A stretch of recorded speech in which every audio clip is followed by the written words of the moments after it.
ભારતે સંયુક્ત રાષ્ટ્ર માનવાધિકાર પરિષદમાં પાકિસ્તાનની આકરી ટીકા કરી હતી।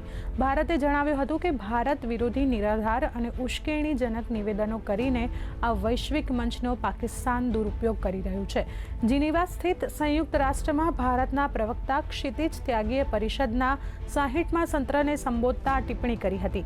તેમણે કહ્યું કે પાકિસ્તાને ભારતની ભૂમિ ઉપર ગેરકાયદેસર કબજો કરવાનો પ્રયાસ કરવાના બદલે તેને ખાલી કરવું જોઈએ અને પોતાની ગંભીર આર્થિક સ્થિતિને સુધારવા ઉપર ધ્યાન કેન્દ્રિત કરવું જોઈએ, જે હાલમાં જીવન રક્ષક પ્રણાલી ઉપર ટકેલી છે।